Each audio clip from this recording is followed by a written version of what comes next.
अस्सलाम वालेकुम। प्यार वाले मोहब्बत वाले अल्लाह पाक सारे शादो आबाद रखे। मेरे हर दिल अजीज़ किसी तारे ने मुताज नहीं। साढ़े मोहतरम साढ़े फ़ख्र राजा फरेज साहब बानी सकाफत, साढ़े बुजुर्ग, साड़ी इज़्ज़त, साड़ी दौलत सकाफत ने बानी मोहतरम राजा खुशहाल साहब ने, पोते राजा अफरेज साहब साढ़े भाईए, साढ़े दिलो जान और साढ़े मान, साड़ी शान।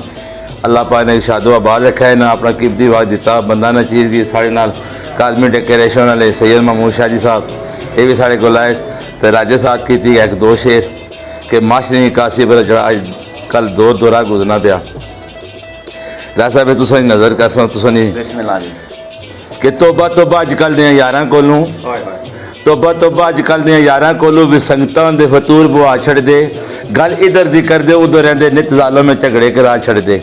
दर्दे जरा मैं खौफे खुदा कोलों विच गुस्से दे पुल खुदा छड़ दे। विकी ऐसे याराने तू तोबा तोबा वसदियां शहरां नूं अग्गी लवा छड़ दे, वसदियां शहरां नूं अग्गी लवा छड़ दे। ये शेर राजा साहब ने नज़र कर सो कि इज्जत ओ जो देवे रब आप सोना। राजा साहब ने पसंदीदा शेरा मैं अपना लिखा। हमारे भाई है दोस्त है, हमारा इन्होंने बड़ा दिली रिस्पैक्ट है, बहुत ज़्यादा सारा प्यार है। असा 24 घंटे राजा ने ताबेदार हो कि इज्जत ओ जो देवे रब आप सोना।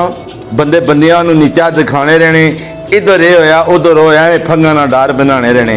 आखिर मुकाले होंदे मुकालियां दे झूठ मूठ दियां गल्लां जेड़े बाने रहने। और विकी जिन्हां दी किस्मत में लिखी जिलत वे खूबियां जलते जाने रहने, वे खूबियां जलते जाने रहने। बिस्मिल्लाह प्यार वाले हो शेर पसंद आए लाइक कमेंट काजमी डेकोरेशन लाजमी करे। असा राय साहब तुसा ने बेहद मशकूर ममनून है।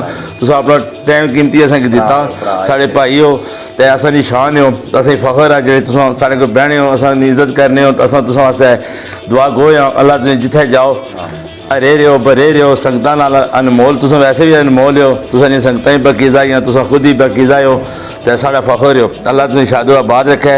तो असा ने दिली तुसा वास्ते दुआ है इंशाअल्लाह 24 घंटे मुझे तुसा ने भी दुआ गो तो पानी ना गछा करो तो नहाने वास्ते मेहरबानी कराया करो, जान कीमती है। बिस्मिल्लाह मेहरबानी।